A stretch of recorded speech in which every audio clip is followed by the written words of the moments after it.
And welcome to Trekkie and Beyond, a Star Trek podcast. I'm Moneca. And I'm Andrea, and welcome to episode 4 of season 4 of Lower Decks, Something Borrowed and Something Green. This episode is all about Tendi and learning a little bit about her family. Because we love Tendi, but she never tells us anything. And also a little side story of Boimler and Rutherford learning to be both friends and roommates. It's a story of understanding ourselves, accepting who we are, and having a healthy communication. Who would have thought from Lower Decks? So let's go into it. Initial thoughts. Moneca, what did you think? I love and hate this episode. So, I love the girls' trip with Tendi, Mariner, Lynn, diving in, learning more about other cultures, because you know I love away missions. And so this one is included a wedding. Much love for that. Hated the B story with Rutherford and Boimler and their bromance and the whole like role playing thing. I hated the role playing thing. So we can dive in deeper for sure. But those are my overall reactions. I actually loved this episode. And so I'm gonna have to say I liked it for the same reasons you did. I liked the girls trip. I liked that it was almost like a improved girls trip of what it was from I think season 2 or 1 with I can't remember which one it was, but with between Tendi and Mariner when they had their little girls trip, but this was a much more extensive one. And it's also very interesting on this girls trip. The first one was an Orion away sort of type, had an Orion plug to it. And this one was all Orion. So I like that their girl trips were always centered about learning a little bit more about Tendi. And then I loved Boimler's and Rutherford's story. And I loved it for the fact that it allowed the girl's story to be the serious story. And so I like that it didn't take away, like they were just being stupid. So it was just like, it wasn't, because a lot of times Boimler has his like big reveal or Rutherford has his big thing when he was trying to get promoted or Boimler was trying to deal with being a lieutenant. So they were still in the episode, but they weren't the main important piece of it. The main important piece was the girls trip. And I like that their B story didn't take away at all from the A story, that they weren't the stars of this episode. So I like the B story for the fact that I think it was supposed to be like a comedic relief to, it was never supposed to be like a serious thing. It was supposed to be like the comedic relief. So that's why I liked it. The B story, the Brutherford story, I feel like that was a filler. It probably was. Give me more wedding. Now, I will say they could have had this entire episode on Orion. We know and we love Tendi. She is a sweet, caring little feisty cracker, like firecracker. That's the word I'm trying to say. Sorry, firecracker. And she is very much sweet until you piss her off. And then like she sort of shows who she really is. And Tendi has almost an apologetic thing about her about being Orion. And it's like, not. Dude, let it go. Like you can't control any other Orion but yourself. So you don't have to apologize or make up or do anything or be responsible for anything any other Orion does. So chill. And so this episode, we really get to see a little bit more about her past, about how she became the firecracker under the, oh, that's so sweet, guys, persona that she always showcases on this episode. And it was really great to see her family, to see her mother, her father, to see how it's sort of a woman-led society. To see how her father sort of just like, is like her mom had this big, huge title and her father was just Bart. I really did enjoy learning all about Tendi's family because she doesn't talk about it because she's like an apologist for Orion. It's like, you don't have to be because you can't control any other Orion but yourself and you are not responsible for anything any other Orion does. Like, it's cool. Use your skills for good. I feel as though Star Trek does this often, in which there's a alien race that leaves their planet and then joins Starfleet, and that character has a trait in which they feel as though they should not share a lot about their backstory. I see that a lot in Worf. I see that a lot in Saru, Tendi. and even parts of Spock in which they're, and I struggle with that because they should be proud of their identity and their race, their culture. Really, like, this is the first time we're diving in deeper to learn more about the Orions and not just her. Because with a lot in lots of those scenes, you learn about classism there. You're learning about like pheromones and lots of Moans. Mones, people. The moans. Mones. Because I watched the subtitles and that's what it's called. That's how they spelled it. Yeah, and then how they settle debates and so forth like that. I really, really was engaged in this one, and I watched it a few times. So let's dive deeper. And to steal this line from a friend of mine, let's talk about it. So the reason, so you bring up a really interesting point, and I'm so sorry for anyone who's listening because I'm about to get sort of like real life into this fiction and same, but it's the basis of everything. Real life is the basis of everything. It's very interesting that you said the fact that a lot of people who are basically the minority of their ship hides who their culture is from the people who consider themselves the majority. But really, you're not the people of the public majority. You're actually like Starfleet really is a small number when it comes to the galaxy. But because it seems like their way, quote unquote, is the correct way, everyone else is trying to fit into their world and their rules, and they understand, like how Black people and other people of color understand certain races are not going to get why we do things the way that we do things. To them, it seems like it's uncultured, it's weird, it's out there, it's wrong. But just because it's not something you do doesn't mean that it's not something that I can do or that my family might have done. And regardless of good and bad, I don't have to apologize for it because you don't understand the scenario, the situation, or the culture that I'm from. So you don't get to talk about something you don't understand. And also something that you're not a part of. And Star Trek does that. And you're like 100% true. Like they do that with their characters who are somewhat of the minority on the Starfleet ships they're trying to fit into Starfleet. But if Starfleet is supposed to be this global entity, then there's no one way to truly act unless you're talking about the rules. But really, let's be honest, it's about how they do things on Earth. Yes. And like, no, I don't have to fit into how they do things on Earth because I'm not from Earth. So it's like asking an Orion to give up their entire like heritage to be in Starfleet. I didn't join Earth. I joined an organization. I didn't become a part of your culture. I'm not your citizen. There's a difference. And that's very true. A lot of the Star and a lot of the Star Trek characters who are of the minority always have to like have these hidden paths that they don't talk about. But Orions were pirates. How did you think she grew up? Oh, well, I would never have thought. Well, then that's ignorant of you to think I would only live the way you did.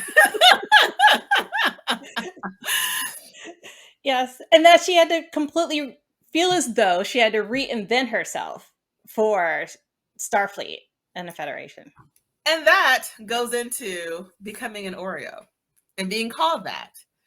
And as someone who was an Oreo from the day she was like, I learned what that was until probably sometime still now, you saw it when Mariner even said, I can't believe we're about to see the real you, as if the Tendi they saw on the ship wasn't the real Tendi.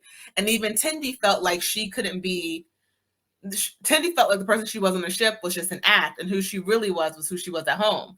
And it was just like, no, you are whoever you say you are. And I really like that Talin was like, you are whoever you want to be. That's the real you. I think Talin gets it a little bit more than Mariner does, but I when I watched it the second time, I peeped that it was Mariner who said, I can't believe we're going to see the real you. And it was just like, no, you have seen the real her, because she's the real her wanted to join Starfleet is this bubbly, happy person until you piss her off. And again, it's like one of those things where you don't realize you're saying something offensive until you say something offensive. And you're just like, Mariner, I know you definitely don't mean that because of who you are and this, like, who you've shown yourself to be. But still, you still said something that was sort of wrong. Absolutely. And just to think of Mariner and Boimler on the front line to recruit for Starfleet, but it seems as though Starfleet had not documented the other civilizations that they made first contact with, and that they were merging into the Starfleet Academy. There was a Starfleet ship on Orion, because that's what they used later on to get to the wedding, but they didn't document aspects of the culture that Talin had to be like the first to document this.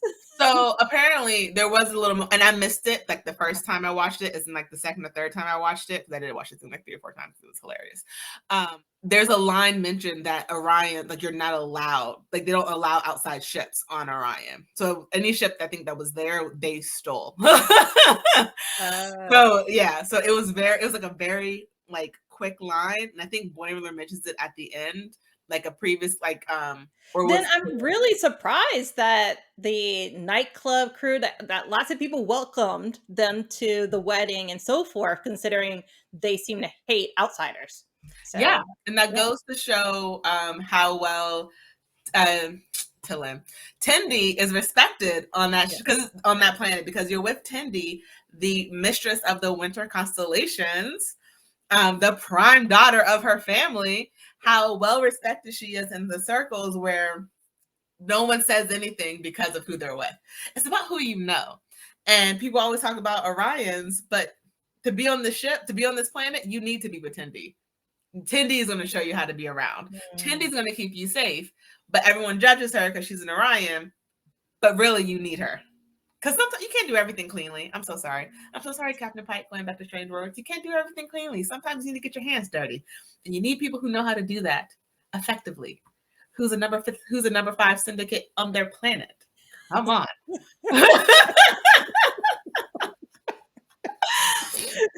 So I think one of the most shocking things for me on this episode was the little Mones dungeon. And again, it's Mones, Mones, as in pheromones dungeon of the men, because I cannot call it what they called it. I will not call it that. I'm going to call it the Mones dungeon, because I can't call it the other one. And seeing how women, I like that this planet is more women driven, like as in they're the ones in charge, and like the men's going crazy for women. I also did like again that Tendi had to check Mariner when she was like, "Oh, Tendi already said that women that there are no pheromones," and Tendi's like, "Actually, I said not everyone uses them." And so it's like she still sort of corrects her friends kindly, but it's also sort of just like, no, it's real. I never lied about my culture. You heard what you wanted to hear, basically. Right, because she doesn't use them. Yes. Yeah. And the lady who was in charge of the dungeon, she said that Tendi didn't have them. Yeah. She hinted that Tendi didn't have the pheromones. I wonder if she has them and she just doesn't use them. Because if she used them, she would kill off humans, right? Based on what I read. Humans, I guess you can choose if you want to use them or not. Okay, so but she's been able to work up and fight and have all this power, even though she doesn't have this natural ability.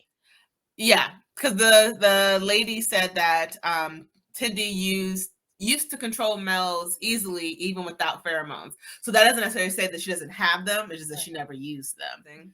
Also, running gag of the episode is that Mariner kept getting stabbed in this in the arm in the same spot, no matter where she moved, no matter how she hit. 3 times she kept getting stabbed, even a ricochet, moving out of the way. It was just, I'm so sorry, Mariner. And this is a dangerous place. It was real talk for me. And then we also get to meet Erica. The D's in front of their names are killing me. But Erica, who is Tendi's younger sister, who is mad at her sister for feeling like she abandoned her.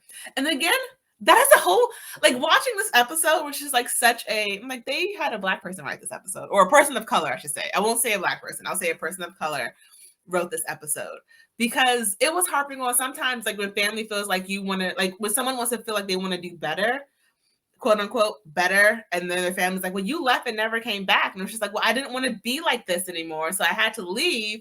And it's like, but you left me.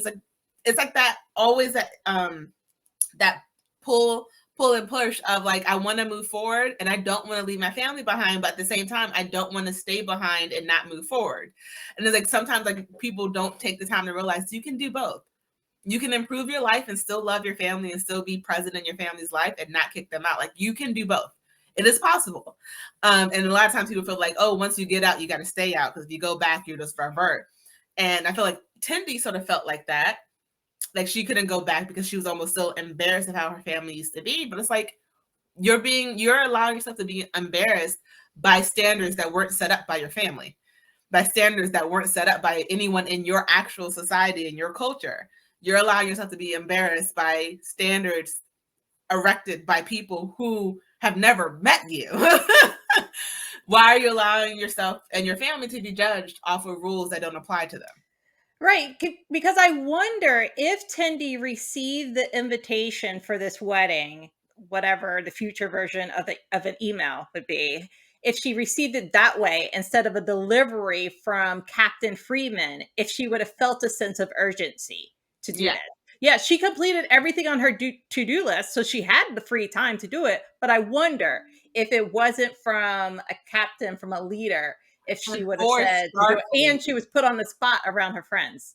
And for Starfleet, because it wasn't until the captain was like, it's a goodwill since the Orion ship went missing, which we'll talk about later in the episode, of until it was like a mission for Starfleet that she went. And it's like, you shouldn't see your family because you're ordered to, unless you're cutting them off because they're toxic. I never believe in staying with toxic family, side note. But her family loved her. She just was embarrassed by standards that weren't created by her own culture. Yes. But then when she returned, her mother did that whole like the maternal guilt trip. Oh. You should have been here. We missed you, and now your sister's in trouble, and now you gotta save her. And Tendi was like, well, this is part of tradition for brides to get kidnapped, and my sister just wants attention. And she was right. Tendi was right, but the whole guilt trip was interesting. Like, we could definitely have like a whole separate like conversation on like the cultural ramifications of this episode, because I feel like every person, every POC saw this episode and was just like, we understand what you're going through, Tendi. We get it, but at the same time, it's your like, culture is such a finicky, a serious but self-imposed, but important, but not important, but like loved, but also sometimes hated thing that you can only get by being in it and growing up. And Tendi, we understand. Yes, we understand. But then, the sisters reunite, and at the very end, they come back. She gets her sister Erica to the wedding in time, and her mom's like, "Oh, I'm so proud of them accomplices." Like, it goes to show, like, parents, like, say her family still has the same type of unit. It's just they do things differently than how Starfleet does. And so it's like parents still love their kids. They still raise their daughters, and they just have different things they're proud of. Doesn't mean it's wrong. I mean, on Orion, breaking the law isn't wrong. So they're proud of them doing the right thing. And this is where I started to think, oh my goodness, I've had so much more wedding. So they only showed us like 30 seconds of the wedding. They really so did. We could see Erica and Tendi on the platform, and they were still in the same outfits they had worn to get out of to get to Erica. So it was all scratch stuff and had holes in it and everything. But so they were like, come as you are. And then it was a grand ceremony. There was a gentleman walking another gentleman, which we believe is Erica's husband. It was his father. The fiance's father was walking his son down the aisle, which I thought was adorable. I'm so excited. So that tells me that family wasn't as grand as Erica's family, but they were up there. Oh, I was thinking because in this culture, the males are not dominant. So the females are there where I didn't think it was okay, no, I get what you're saying. I was thinking it's more tradition of gender role. Their gender role is switched. You're right. You're right. Because also leading to the next scene, Erica was carrying her husband across the threshold, like swinging him in to swinging him across the threshold. And then we also learned that Tendi's family is rich. They're loaded. So we know that Boimler's family is loaded and Tendi's family is loaded. Mariner is like Starfleet royalty, but it doesn't necessarily mean they're rich. Yeah. It just means military brat. It just means they are like important in military circles. But Tendi and Boimler, if those two ever go on, if the lower decks crew ever have to go and run again, those families are funding it. So on to the B part of this episode, which is going to be a very quick conversation because it was just a bromance episode. Basically, Rutherford and Boimler just could not agree on who could miss the bonsai first, and then they went into the holodeck, and they were being Mark Twain, and then they somehow tried to flip that into the captain using it as negotiating tactics. The B episode was very weird. It was not needed. But the only reason, again, like I said, the reason I liked it is that it made the A episode so much better because it was just, that part was like the storyline we wanted to follow. And they were just having their like boy antics. I like when boys are the butt of the joke sometimes and not always girls. So I did not like it at all because I felt like the Orion side, the girls' trip, was so culturally rich and had a point of perspective of like an immigrant family. And like and maybe also that I connected more with that storyline. I did not connect well with Mark Twain, Mozart, this storyline, this simulation. I was like, Rutherford, why in the world are you wearing that wig? Like, like I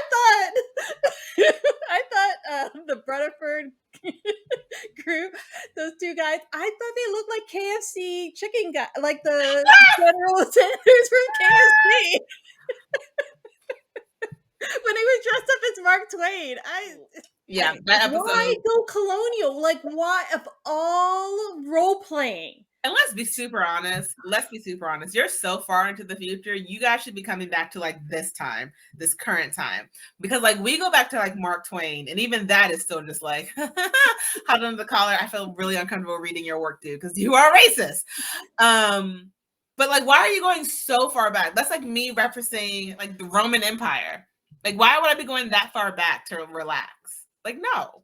Yeah, how about he's in love with, no, I shouldn't say in love, but they really admire other Star Trek leaders. Yeah. So maybe go back and like they're in a scene from like Next Generation or something else. Anything.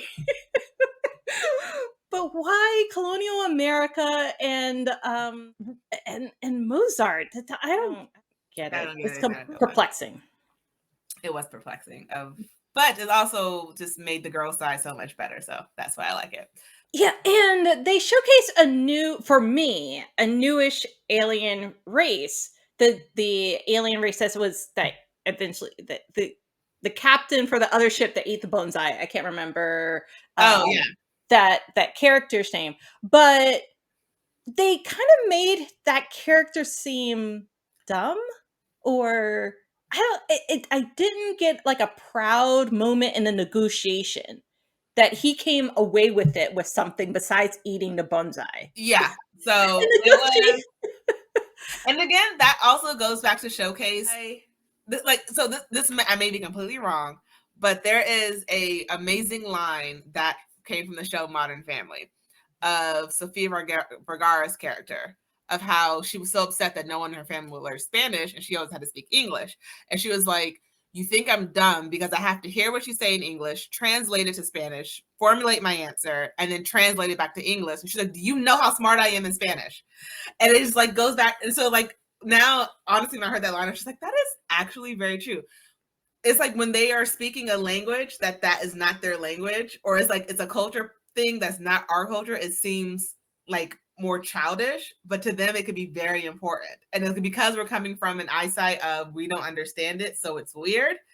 And I feel like that's how Star Trek portrays a lot of it. And it's like, yeah, because you're right. They did make it seem super childish and super like he wasn't intelligent. But like that could have been something that could have been like almost providing him food, which is something that a lot of cultures deem very important is to feed your host, or it's like negotiations to have food is very important. So it could be like, oh, you did feed me. Okay, we're good. I'll back off. Like, it's like they don't go to that extent of trying to explain why they would do something. It just sort of makes the alien people seem not as like cultured as Starfleet, but it's just like, whose culture is the one that's more important? Ours or theirs? Like, why are we making it seem like ours is better because we're more familiar with it? And I feel like Starfleet does that sometimes. I agree. I think the writers are projecting in there. Yes, if they had a scene in which the captain of that ship went back to his crew and was talking about Bunzo, or he asked also Brutherford for some of the seeds or a replicator to create more, or something, some way in which he showed that he cherished it, I would feel better, as there was, I would feel as though there was a better outcome for the negotiation. Yeah, but it seems so much like a joke, which, yeah, you're right. I completely agree. And as we're coming to the end of the episode, there is something from the opening of the episode that I wanted to save to the end to discuss, because we're getting another ship, another race, because again, we haven't seen the same race twice get attacked by this hidden AI ship, because the first scan said there's no life form on there. This time it was an Orion pirate ship. No, an Orion cargo ship. Because the girl on the lower decks, again, we keep meeting more people in the lower decks. Too bad, they're dying. RIP, pour one out for the homie. They said they are pirate adjacent because they provide fuel and like supplies to actual pirate ships. And then they like, I guess, separate the plunder and take it back. So they're more of like FedEx for Orion. For Orion pirates versus being the actual pirates, which, I mean, you need to get fuel when you're out far away. So, each their own. They're the wonders. They're helping the cause, we need fuel trucks, and then we see that this ship is also attacked and immediately wiped out by this mysterious vessel. Either it could be like a hunter. I'm changing it. It could be like a hunter where they want to take out one ship of every species to feel like they did it, because we see in the other two episodes we saw the emblems of the ship, of like their like race or their like whatever, like the culture emblem on it. And so maybe, even though we don't see the ship take it, maybe it is taking it after the fact and it's like putting it on his trophy wall and it's like hunting. So I don't know. What do you think is happening with this little ship? I think it's evil AI. It's always evil AI. Like, it's acting the same way really quickly, not hesitating at all. So I don't know. I could be any one of those AIs that we saw that they all grouped together, or maybe they all formed one great big. Is it Banji? Oh my god! If this is Gadji again, I'm going to Rutherford destroy him. No, look at me. Look at me. I'm looking at you. Look at me. Destroy him, Rutherford, please. But it's nice to see this ongoing story. I'm so interested to see how this all unfolds. We're 4 episodes in, and we'll see if there's a different alien race, alien ship destroyed each episode until we get to the end. I hope they wrap it up in 9 or 10, episode 9 and or then 10. Also, other thing that I thought was weird, in the opening scene when the captain comes to give Tendi the invitation, I don't know what it was, but even from the first time I saw the episode, and every single time I watched it, my feeling has never changed. She seemed so weird giving Tendi this news. She seemed very robotic, which I knew it wasn't. And the first time I watched it, I was like, okay, this is a trap. Until I saw the captain later in the episode. Okay, she's acting like her normal self. But like the way that she was acting in the very beginning of that episode, I don't know. Her mannerisms didn't seem normal. Like, I don't know. Maybe it's just me, but the captain felt very weird when she was giving Tendi the like news. It was almost like get you off this ship type thing. I thought it was a trap until I saw the rest of the episode. And even then, when I went back and watched it, knowing it wasn't a trap, I still felt the same way when I saw the captain. I feel that so many of her mannerisms are just weird, because the captain usually doesn't seek out junior grade lieutenant cap to deliver a message, maybe ask Tendi to meet her in her office, her quarters, but normally Which is doesn't why I thought it start out was so weird. weird. Yeah. Like, it was so it'd be different if she was giving it to Mariner because that's her daughter, and she's like, I want to have a one-on-one with my daughter. But like, it just seems that scene seemed so. That's so many S's. So off to me. One of the things I really liked in the episode was the variety of green skin tones Yes. on the Orion planet. So they weren't all one shade of green. I like that, and it's subtle, but I like that they have diversity within the Orion culture. Yeah. Multiple shades. Becoming multiple shades. I also learned a lot more about Orions to the point in which after the episode, I was thinking about Asira from Discovery 3. And now I understand why she had so much more control over the guys that she was ordering. They couldn't really think He for was using those themselves. loans on them. They were powerless. It made me really think about her leadership and how she like killed her nephew at the drop of a hat. So that's how they settle their differences, their issues is with violence. That's just natural to them. I'm really concerned about that alien ship. I'm ready to see what's happening, or at least you don't have to solve it, but start like, oh my god, this is out here. What are we going to do? Like, can we just get some acknowledgement that something is happening? That is what I'm looking forward to the next couple episodes. Because again, I watch a show to laugh and enjoy. I don't want to be like stressed. I understand. And the Rutherford big shock in, was that season 2 or 3? Like that compounded, but that was a big big arc that was surprising. That was hinted at over multiple seasons too. So it was like, it was small little things, but it wasn't like in your face. So I'm very much looking forward to seeing what's going to happen. But I just would like to know now. Okay. Well, as always, I'm Andrea. And I'm Moneca. And live long and prosper.